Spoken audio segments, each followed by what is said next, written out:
ഇത് നമ്മുടെ തൃശ്ശൂർ മൃഗശാലയിലുള്ള കുറച്ച് കാഴ്ചകളാണ് കേട്ടോ.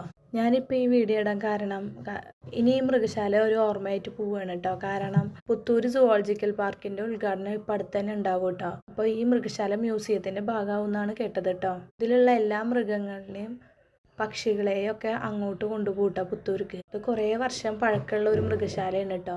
ഇതിലൊരു ചെറിയൊരു പാർക്കും അവർ സെറ്റ് ചെയ്തിട്ടുണ്ട്. അപ്പോൾ മക്കളെ കൊണ്ടുപോയി കഴിഞ്ഞാൽ നന്നായി എൻജോയ് ചെയ്യാൻ പറ്റിയ ഒരു സ്ഥലമാണ് കേട്ടോ. പുതിയ സുവോളജിക്കൽ പാർക്കിന്റെ പണി ഏകദേശം കഴിഞ്ഞു തുടങ്ങി. ഒരുവിധമുള്ള മൃഗങ്ങളിലൊക്കെ ഇവിടുന്ന് കൊണ്ടുപോയി കേട്ടോ. ആദ്യ 2 മാസം ഒരു ട്രയലിന് വേണ്ടിയിട്ട് ഇട്ടേക്കാണ് കേട്ടോ. അതുകൊണ്ട് തന്നെ മുൻകൂട്ടി ബുക്ക് ചെയ്യണവർക്ക് മാത്രമേ കാണാനുള്ള സൗകര്യം ഉണ്ടാവുള്ളൂ കേട്ടോ. ഏകദേശം ജനുവരിയോട് കൂടി ആ സുവോളജിക്കൽ പാർക്ക് തുറന്ന് പ്രവർത്തിക്കും കേട്ടോ. അപ്പോൾ നമുക്ക് എല്ലാവർക്കും പോയി കാണാൻ കഴിയും. ഈ മൃഗശാലയിലത്തെ കുറേ മൃഗങ്ങളെയും പക്ഷികളെയും കൊണ്ടുപോകും. ഒപ്പം തന്നെ വേറെ സംസ്ഥാനങ്ങളിൽ നിന്നും കൊണ്ടുവരുന്ന മൃഗങ്ങളൊക്കെ ഉണ്ടാവും കേട്ടോ. അവിടെ ആനക്കൊണ്ട പോലത്തെ പാമ്പുകളും അവിടെ കാണാൻ കഴിയും കേട്ടോ നമുക്ക്. ഇപ്പോൾ ഇവിടെ കുറേ മൃഗങ്ങളൊന്നും ഇല്ല. കുറേ കൊണ്ടുപോയി കുറച്ച് മൃഗങ്ങൾ മാത്രമേ ഉള്ളൂ കേട്ടോ. പിന്നെ അതുപോലെ തന്നെ അവർക്കുള്ള സൗകര്യങ്ങളും കുറവാണ്. അപ്പോൾ അവിടെ നല്ല സൗകര്യങ്ങളോട് കൂടിയിട്ടാണ് പുതിയ പാർക്ക് വരുന്നത് കേട്ടോ. തൃശ്ശൂർ കാണാൻ പറ്റിയൊരു സ്ഥലം തന്നെയായിരുന്നു ഇത്. അപ്പോൾ ഇതിനേക്കാൾ കൂടുതൽ സൗകര്യങ്ങളോട് കൂടിയിട്ടാണ് പുതിയത് തുടങ്ങുന്നത് കേട്ടോ.